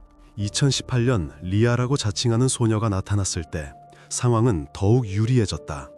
그녀의 귀환은 시스템의 효율성을 증명하는 것이 되었다. 범인은 처벌받았고 희생자는 구출되었으며 가족은 재회했다. 클레이튼에게는 이것이 운명의 선물이었다. 그의 경력 기반은 더욱 굳건해졌다. 이제 그는 과거에 승리했을 뿐만 아니라 정의를 회복한 인물이 되었다. 바로 그때 리드는 다시 주목받았다. 그는 카운티 승진 후보로 추천되었다. 그는 공로상을 받았다. 그의 이름은 연방 보고서에 언급되었다. 모든 것이 완벽해 보였다. DNA 이야기가 드러나기 전까지는. 이제 수사팀은 전체 그림을 갖게 되었다. 감정 결과가 과거 사건의 의문을 제기할 수 있게 되자 리드는 단순히 위조를 덮은 것이 아니라 그 주동자가 되었다. 그리고 연구소장인 매튜스는 단지 실행자였을 뿐이다. 그 대가로 리드는 상부의 지원을 받았다. 일부 부채 탕감, 승진, 그리고 그의 경력이 손상되지 않을 것이라는 보장이었다. FBI는 결론을 내렸다. 리드는 검찰의 이익을 위해 행동했다. 위조는 그 개인을 보호한 것이 아니라 이 사건 위에 세워진 정치 시스템을 보호한 것이었다.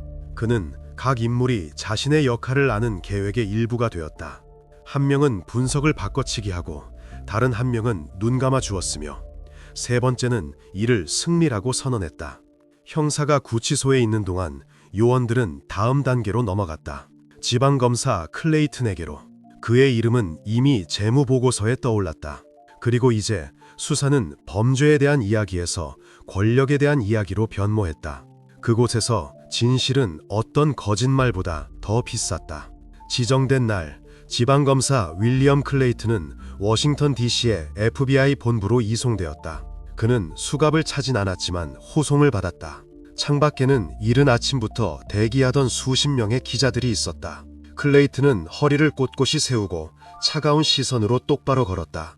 당황이나 두려움은 없었다. 오직 너무 오랫동안 권력을 잡아 그 권력이 끝날 수 있다고 믿지 않는 사람의 자신감만이 있었다. 사무실에는 2명의 수사관이 있었다. 한 명은 기록을 하고 다른 한 명은 질문을 했다. 클레이튼은 앉아서 손을 테이블 위에 놓고 짧게 말했다. 여기까지 오는데 오래 걸렸군. 소문 외에 뭐라도 있길 바라오. 그는 모든 말이 기록된다는 것을 알고 있었고 즉시 방어선을 구축했다. 그가 말하기를 모든 것은 정치적 공격이라는 것이었다. 실질적인 성과를 이룬 사람의 명예를 훼손하려는 시도라고. 수사관들은 조용히 들었다. 그들은 말을 끊지 않았다. 그가 말하도록 내버려 두었다. 그는 자신의 공적, 승리, 떠들썩했던 사건들을 열거했다. 모든 것이 보도자료처럼 들렸지만 문장이 거듭될수록 그의 목소리에는 긴장감이 서렸다. 그는 정의에 대해 말했지만 핀치, 리드, 매튜스 등 누구의 성도 언급하지 않았다. 신문 첫 30분은 허사였다. 클레이튼은 모든 것을 부인했다. 수사에 압력을 가했다는 어떤 비난도 그의 말로는 허튼 소리였다. 그는 검찰이 감정에 개입하지 않으며 경찰에 직접적인 지시를 내리지 않는다고 주장했다. 수사관들은 그의 증언을 기록하고 다음 단계로 넘어갔다. 그들은 문서들을 꺼냈다. 사진이나 녹음이 아닌 원본이었다. 첫 번째는 연구소장의 증언 녹취록이었다. 두 번째는 리드 형사의 자백서였다. 두 문서 모두 공증되었고 각각 서명이 있었다. 수사관은 리드가 제 감정 결정은 제가 내린 것이 아닙니다. 지시는 지방검사실에서 내려왔습니다. 라고 직접 말하는 부분을 낭독했다. 클레이튼은 듣고 미소를 지었다. 그는 맥락에서 벗어난 문구에 대해 논평할 생각이 없다고 말했다. 어떤 부하 직원이든 수사의 압박을 받으면 무슨 말이든 할 준비가 되어 있다고 했다. 얼굴은 평온했지만 사소한 몸짓으로 그가 불쾌하다는 것을 알 수 있었다. 그는 물잔을 들어 한 모금 마시고 처음으로 시선을 피했다. 수사관들은 압박하지 않았다. 그들은 그에게 시간을 주었다. 그런 다음 새로운 문서를 테이블 위에 놓았다. 2013년에 리드 형사가 작성한 공문이었다. 종이에는 짧은 보고서가 있었다. 브라운 사건에서 기소할 증거가 불충분합니다. 수사기간 연장을 권고합니다.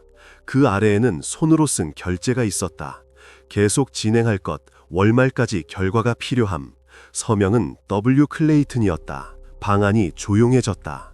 클레이튼은 종이를 들고 오랫동안 쳐다보았다. 서명을 인정하기를 거부하다가 필적 감정을 요구했다. 하지만 한 수사관이 감정은 이미 실시되었고 진품임이 확인되었다고 차분하게 대답했다. 그 순간 클레이튼의 자신감은 녹아내리기 시작했다. 그는 신문이 더 이상 의견이 아닌 사실에 관한 것임을 깨달았다. 수사관은 아서 핀치에 대한 직접적인 증거가 없다는 것을 알고 있었는지 직접 물었다. 그러고는 말했다. 우리는 법의 테두리 안에서 행동했습니다. 결과를 보여줘야 했습니다. 이 말은 형식적으로는 아니었지만 자백처럼 들렸다. 수사관들은 계속해서 파고들었다. 그들은 압력의 사실뿐만 아니라 동기도 보여주고 싶었다. 그들은 선거 캠페인, 현수막, 그리고 그가 범죄를 영원히 종식시키겠다고 약속했던 연설에 대해 상기시켰다. 이 모든 것이 브라운 사건이 뉴스의 중심 주제가 되었던 시기와 날짜가 일치했다. 그의 재정 자금 일부가 나중에 정부 계약을 따는 회사들로부터 들어왔다는 재무 서류를 제시했을 때 클레이튼은 평정을 잃었다. 그는 목소리를 높이며 회계를 설명할 의무가 없다고 말했다. 하지만 수사관들은 논쟁하지 않고 단지 덧붙였다. 바로 그 회사들이 브라운 사건의 증인 여비와 기자회견 비용을 지불했습니다. 우리에겐 송금 확인서가 있습니다. 그 후 그는 침묵했다. 몇 초간의 침묵, 그리고 짧은 한마디. 변호사와 이야기하고 싶습니다. 이것으로 신문은 끝났다. 수사관들은 시간을 기록했다. 16시 42분. 기록에는 피고인, 변호사와의 상담 전까지 증언을 거부함이라고 적혀 있었다. 이것으로 충분했다. FBI는 이제 모든 것을 가졌다. 명령의 연쇄, 재정적 흔적, 수사와 연구소에 대한 압력을 증명하는 문서들까지. 하루 뒤 주 검찰청은 클레이튼을 공식적으로 직위 해제했다. 기소장 준비 절차가 시작되었다. 수사는 연방 차원으로 확대되었고 이제 2013년 캠페인에 참여했던 여러 관리들이 사건의 피의자가 되었다. 한때 개인적인 비극으로 시작되었던 것이 지역 최대의 부패 스캔들로 변모했다. 그리고 오랜 세월 만에 처음으로 사우스포트의 기록 보관소에서는 모든 것이 시작되었던 오래된 사건 파일이 다시 열렸다. 위조가 폭로되면서 가장 중요한 질문이 돌아왔기 때문이었다. 만약 발견된 소녀가 리아가 아니었다면 진짜는 어디에 있는가? 연방 수사가 끝나자 재심 프로젝트의 변호사들은 모든 것이 시작된 이유였던 일을 해냈다. 그들은 위조와 시스템의 오류로 인해 삶이 파괴된 아서 핀치의 유죄 판결에 대한 항소를 제기했다. 청원서에는 새로운 사건 정황은 유죄 판결이 위조된 증거와 절차적 규범 위반에 근거했음을 명시한다고 명시되어 있었다. 이때쯤 그들은 한때 불가능해 보였던 모든 것을 가지고 있었다. 독립적인 DNA 감정은 발견된 리아가 브라운 가족과 아무런 관련이 없음을 보여주었다. 연구소 직원들과 수사관들은 결과 조작에 참여했다는 선서 증언을 했다.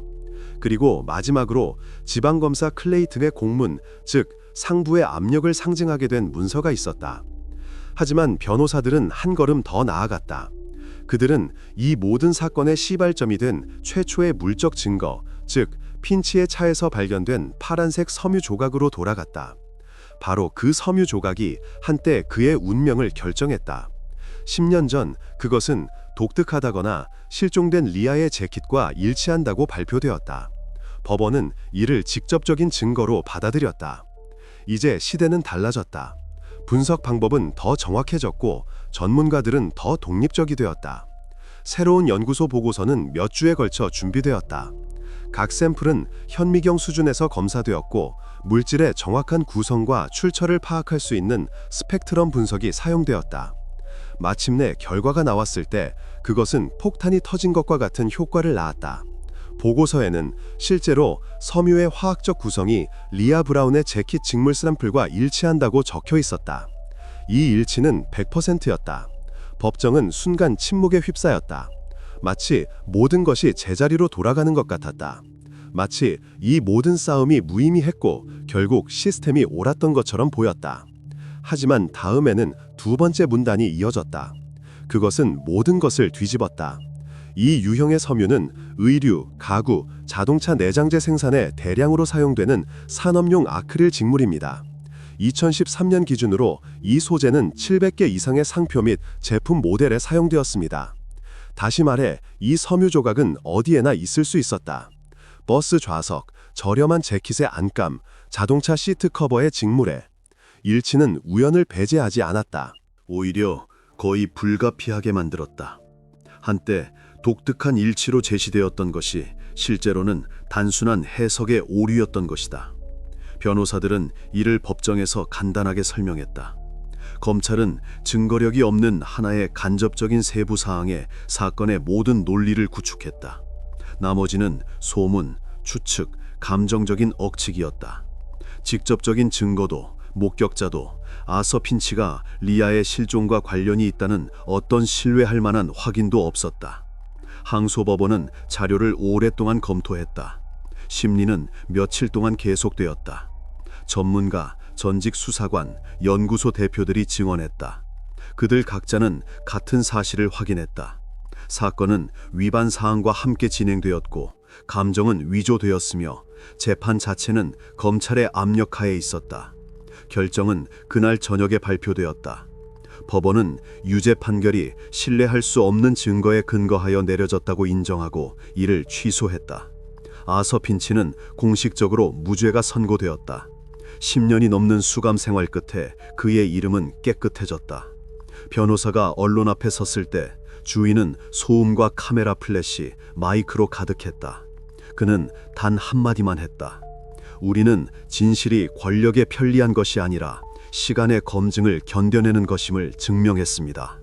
그 순간 이야기는 끝난 것처럼 보였다. 하지만 이 사건을 지켜본 모든 사람은 알고 있었다. 앞으로 가장 힘든 일이 남아있다는 것을. 이제 시스템이 실수를 인정했으니 어떤 변명으로도 잠재울 수 없는 단 하나의 질문만이 남았기 때문이었다. 만약 이 모든 시간 동안 리아를 다른 사람으로 대체했다면 진짜는 도대체 어디에 있는가? 핀치 사건을 둘러싼 소음이 잦아들고 떠들썩한 헤드라인이 일면에서 사라지자 수사관들은 이 이야기의 두 번째 막을 연 사람에게 다시 돌아갔다. 한때 온 마을이 돌아온 리아 브라운이라고 믿었던 소녀였다. 이제 DNA 감정으로 모든 의심이 풀렸으니 그들 앞에는 떠들썩한 사건의 희생자가 아니라 과거도 이름도 없는 한 사람이 있었다. 경찰서에서 그녀를 맞이하는 것은 더 이상 뉴스의 주인공이 아니라 시스템을 속인 정체불명의 인물이었다. 그녀는 형사 맞은편에 앉아 구금될 때 받은 회색 스웨터에 몸을 감싸고 있었다. 두 손은 무릎 위에 놓여 있었고 시선은 바닥을 향했다. 언뜻 보기에는 평온했지만 그것은 피로를 숨기는 과시적인 무관심이었다. 뻔뻔하지도 도전적이지도 않았다. 오히려 궁지에 몰린 사람이었다. 형사가 신문을 시작했을 때 그녀는 오랫동안 침묵했다. 녹음기에서 조용히 녹음되는 소리가 들렸고 그 소리가 마치 그녀를 정신 차리게 하는 것 같았다. 목소리는 거의 들리지 않았지만 모든 단어는 신중했다. 그녀는 자신의 이름이 사만다, 성은 로스이며 오하이오 출신이라고 말했다. 1년여 전에 집을 나왔는데 그곳에 머물 이유가 없었기 때문이었다. 그녀는 닥치는 대로 살았다. 친구 집, 기차역, 때로는 사소한 심부름을 대가로 잠자리를 제공하는 낯선 사람들 집에서 어느 날 슈퍼마켓을 지나가다가 게시판에 붙은 광고를 보았다. 실종된 리아 브라운을 찾는 낡은 포스터였다. 사진은 달았지만 눈은 같았다. 밝고 약간 경계하는 듯한 자신과 닮은 눈이었다. 그리고 그 순간 그녀가 나중에 고백했듯이 마음속에서 무언가 딸깍하는 소리가 났다. 이것이 기회라고 생각했다. 이 이름을 대면 마침내 누군가 기다리는 사람이 될 수 있을 것이라고. 그 후 모든 것이 너무 빨리 돌아갔다. 이웃주에서 붙잡혔을 때 그녀는 어찌할 바를 몰라 머릿속에 떠오른 첫 마디를 했다. 제 이름은 리아예요. 나머지는 시스템이 알아서 했다. 아무도 의심하지 않았고 아무도 확인하지 않았다. 모두가 너무나 기적을 믿고 싶어서 현실을 희망으로 대체했다. 신문에서 그녀는 자신의 DNA가 교체된 것을 알았는지, 자신의 이야기가 정치적 이익을 위해 이용되고 있다는 것을 알았는지 직접적인 질문을 받았다. 그녀는 시선을 피하지 않고 똑바로 쳐다보며 조용히 대답했다. 아니요. 그녀는 모든 것이 단순하다고 생각했다. 자신을 우연히 다른 사람으로 착각했다고. 모든 것이 점차 설명되고 전문가들이 진상을 파악하면 집과 온기, 그리고 어떤 종류의 보살핌이라도 있는 가족 안에서 새로운 삶을 시작할 수 있을 것이라고 생각했다. 그녀는 자신을 둘러싸고 모든 단계가 미리 계산된 연극이 펼쳐지고 있다는 것을 몰랐다. 수사관들은 깨달았다. 이 이야기에서 그녀는 범죄자가 아니었다. 그녀는 너무 많은 타인의 이해관계가 지나간 골이었다. 연구소, 경찰, 검찰 모두가 낡은 사건을 종결하고 자신들의 지위를 유지하기 위해 그녀를 편리한 증거로 이용했다. 그녀는 주도자가 아닌 도구가 되었다. 사건이 재검토되었을 때 검찰은 그녀에 대한 기소를 거부했다. 그녀의 행동은 누구에게도 물질적 피해를 주지 않았고, 동기는 이익이 아니라 세상에서 자신의 자리를 찾으려는 필사적인 시도였다. 판사는 소녀에게 심리적 도움과 가족 상황이 밝혀질 때까지 임시 보호를 제공하라는 명령서에 서명했다. 며칠 후 사회복지당국은 사만다 로스의 신원을 확인했다. 그녀에 대한 실종 신고는 실제로 접수되어 있었다. 어머니가 경찰서에 왔다. 지친 여인이었고 울지 않고 그저 문가에 서서 딸을 살아있는 모습으로 보는 것을 믿지 못했다. 그들의 만남은 짧고 어색했지만 한때 관리들이 열었던 모든 기자회의보다 더 진솔했다. 사만다는 보호기관에 넘겨졌고 심리학자들과 전문가들이 그녀와 함께 일했다. 언론은 더 이상 그녀에 대해 쓰지 않았다.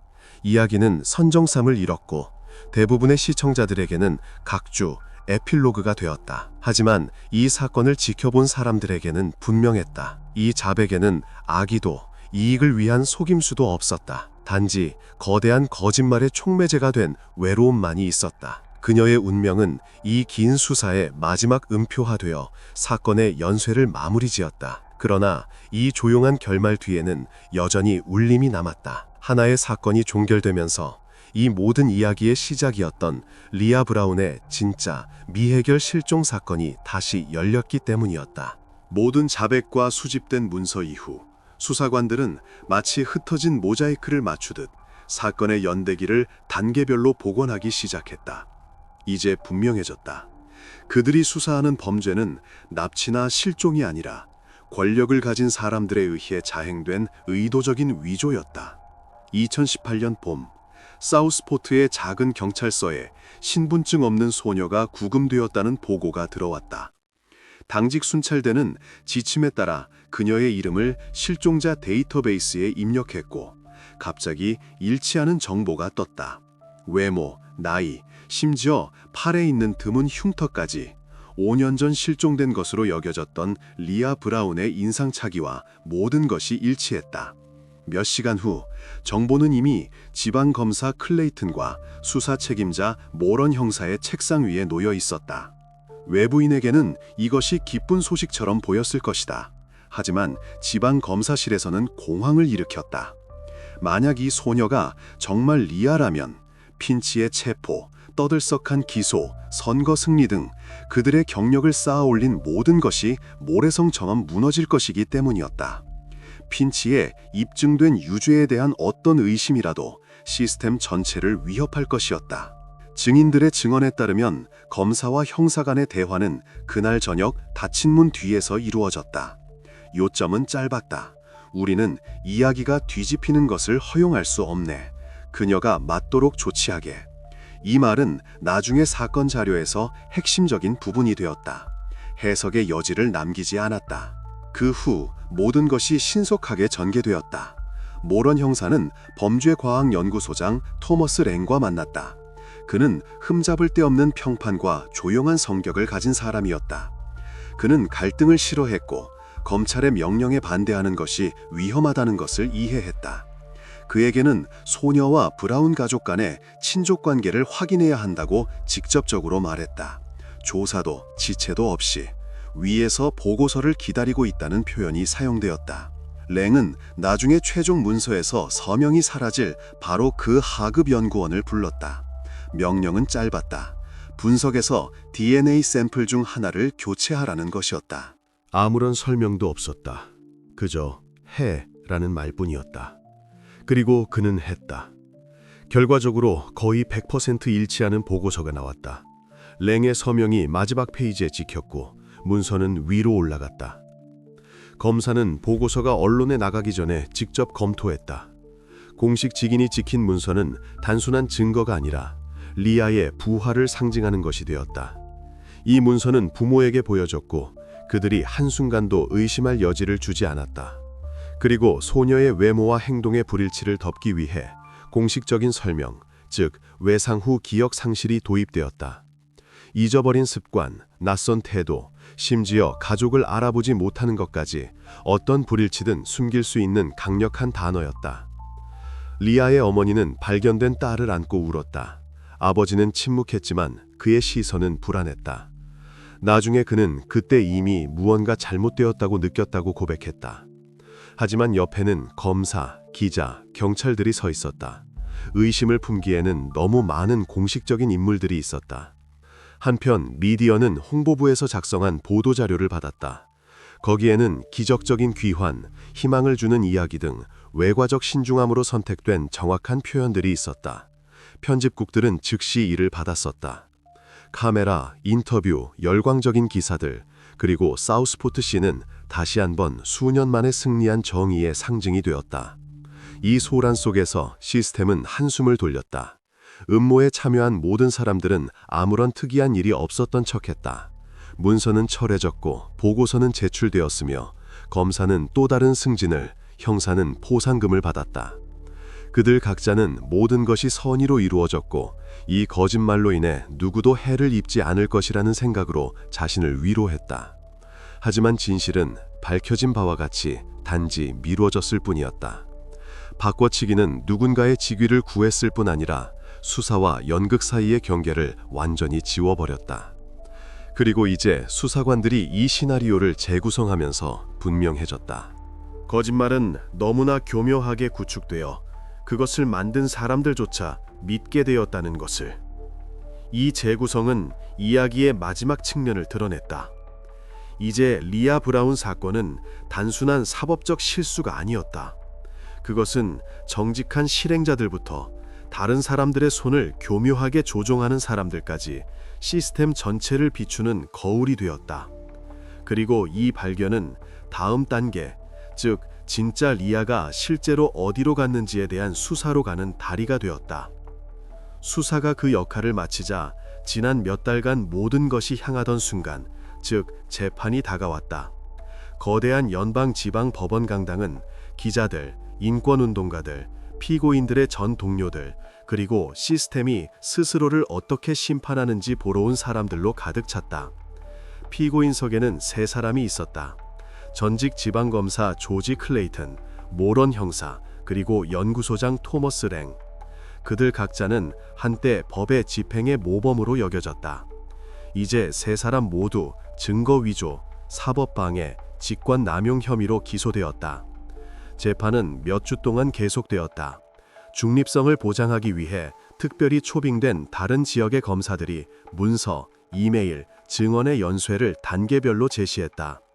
변호사들은 끝까지 방어하며 모든 것을 행정적 실수나 오해로 포장하려 했다.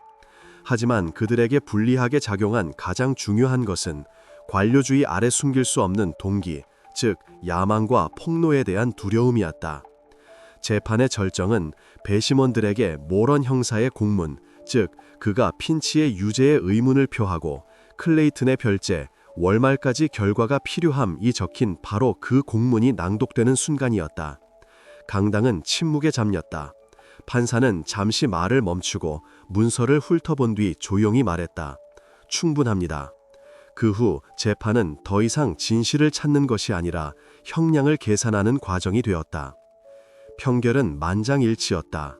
세 사람 모두 모든 혐의에 대해 유죄가 인정되었다. 연구소장은 7년, 형사는 9년의 징역형을 선고받았다. 하지만 가장 큰 타격은 클레이튼에게 돌아갔다.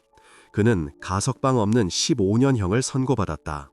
범죄와의 전쟁으로 경력을 쌓은 사람에게 이 판결은 상징적인 처벌처럼 들렸다. 이제 시스템이 자신의 설계자를 심판한 것이다. 감당에서 결정이 발표되는 동안 기자들은 모든 감정을 기록했다. 랭은 고개를 숙였고 손이 떨렸으며 길 잃은 듯 보였다.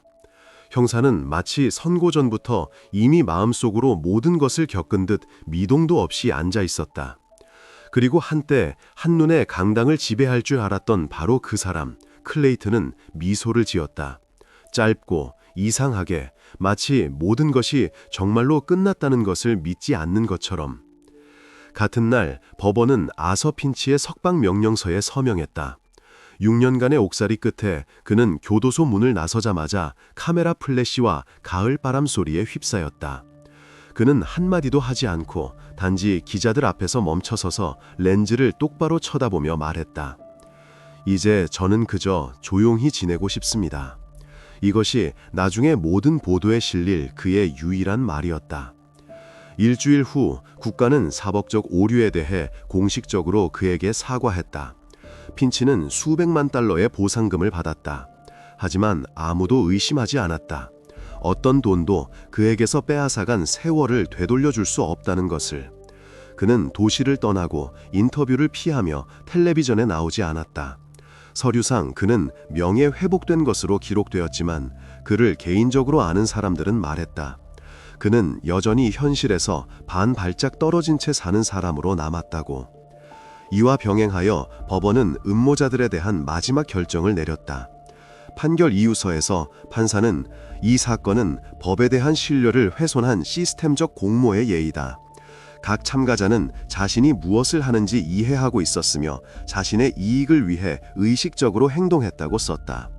이 문구는 모든 신문의 헤드라인이 되었다. 카메라가 강당을 떠나고 기자들이 보도를 서두를 때 공기 중에는 정의가 마침내 실현되었지만 씁쓸한 뒷맛과 함께 뒤늦게 찾아왔다는 느낌이 남았다. 법원은 음모 이야기에 마침표를 찍었지만 사건 자체에는 그러지 못했다. 왜냐하면 한 가지 세부 사항이 여전히 공중에 떠 있었기 때문이었다. 진짜 리아 브라운은 아직 발견되지 않았다. 그리고 바로 이 순간부터 수사팀은 모든 것이 시작된 원점으로 돌아가기로 결정했다. 재판이 끝나고 카메라가 흩어진 후 기록 보관소에서는 리아 브라운 사건이라는 표시가 붙은 오래된 서류철이 다시 꺼내졌다. 모든 폭로 이후 이것은 더 이상 단순한 실종 사건 수사가 아니었다. 그것은 상징이 되었다. 이제 모든 증거, 모든 기록, 모든 신문 내용이 새로운 각도에서 검토되었다. FBI는 공식적으로 사건을 재개했다. 보고서에는 새롭게 드러난 정황에 따라 수사를 재개함이라고 건조하게 적혀 있었지만 본질적으로 그것은 한 가지를 의미했다. 모든 것을 처음부터 다시 시작해야 한다는 것이었다. 오래된 감정 결과는 재검토되고 목격자들은 다시 찾아 나섰으며 당시 브라운 가족과 이웃에 살았던 사람들에 대한 재신문이 이루어졌다. 하지만 몇 달이 지나자 흔적이 사라졌다는 것이 분명해졌다. 5년 동안 거의 모든 단서가 사라졌다. 무언가를 보았던 사람들은 오래전에 이사했거나 세부 사항을 잊어버렸다. 수색이 이루어졌던 장소는 새로운 집들로 채워졌고 그 시절의 전자 데이터는 희망 없이 사라졌다. 보고서에는 수사를 진전시킬 수 있는 새로운 증거가 발견되지 않음이라는 표현이 등장했다. 이것이 사건이 종결되었다는 의미는 아니었다. 오히려 사건은 미해결 상태로 남아 있었지만 정체 상태에 있었다. 그것을 앞으로 나아가게 하는 것은 포기할 수 없는 사람들 뿐이었다. 무엇보다도 리아의 어머니였다. 그녀는 여전히 모든 것이 시작된 그 집에 살면서 매일 아침 창가에 차 한 잔을 놓아두었다. 혹시라도 그녀가 돌아올까봐. 가족이 기다림 속에서 사는 동안 시스템도 변했다. 위조 사건은 사회적 반향을 일으켰다. 이 사건 이후 미국 여러 주에서는 증거물 보관 및 이송 절차를 재검토했다. 이제 어떤 DNA 샘플도 2명의 독립적 전문가 참여 없이는 분석될 수 없다. 바꿔치기를 배제하기 위해 새로운 검증 프로토콜이 도입되었다. 대학 법학부에서는 아서 핀치 사건을 우연한 실수가 아닌 의도적인 진실 왜곡으로 인해 발생한 사법적 재앙의 예로 연구하는 별도의 수업이 생겼다. 기자들은 이 이야기의 여파에 대해 오랫동안 썼다. 다큐멘터리 영화, 책, 심지어 그녀가 맞도록 조치하라는 단 하나의 결정이 어떻게 일련의 사법범죄의 방아쇠가 되었는지에 대한 강의까지 등장했다. 어떤 이들에게는 이것이 경고가 되었고, 다른 이들에게는 진실이 아무리 늦게 오더라도 결국 길을 뚫는다는 증거가 되었다.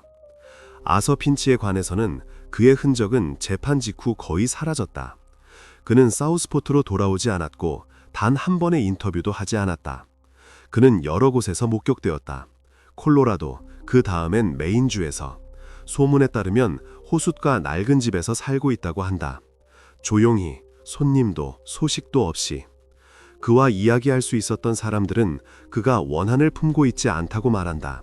단지 더 이상 이 이야기의 일부가 되고 싶지 않을 뿐이라고. 그는 마치 자신의 과거를 한 걸음씩 지워가며 사는 것 같았다. 그리고 브라운 가족은 여전히 기다림 속에 남았다. 어머니는 예전처럼 경찰과의 만남에 나가고 사진을 가져오고 오래둔 편지를 다시 읽었다. 아버지는 과묵해져 거의 말을 하지 않았지만 표정에서 희망이 아직 꺼지지 않았음을 알 수 있었다. 그들에게 이 사건은 음모나 부패에 관한 것이 아니었다. 그것은 그들의 집을 더 이상 집이 아니게 만든 한 사람의 실종에 관한 것이었다. 2025년 FBI의 미해결 사건 보고서에서 리아 브라운의 이름은 여전히 활성 수사 목록에 올라와 있다. 새로운 목격자도 흔적도 데이터베이스 일치도 없다. 단지 그녀가 카메라를 향해 미소 짓는 오래된 사진과 수색 계속이라는 문구만이 있을 뿐이다. 이렇게 이 이야기는 마지막 마침표 없이 끝난다. 사법 시스템은 정화되었고 죄인들은 처벌받았으며 아서는 자유를 얻었지만 모든 것이 시작된 이유였던 진실은 여전히 어딘가 어둠 속에 남아있다. 어쩌면 그것은 이미 오래전에 알려졌지만 어떤 기록 보관소에 잠긴 서류철에 들어있을지도 모른다. 아니면 그냥 존재하지 않을 수도 있다. 오늘날 리아 브라운 사건은 단순한 미해결 미스터리가 아니다. 그것은 시스템이 자신의 실수를 인정하더라도 판사가 망치를 두드리는 순간 인간의 고통이 끝나지 않는다는 것을 상기시킨다. 이런 이야기들은 진정한 결말이 없다. 그저 침묵 속으로 사라지며 메아리만 남길 뿐이다.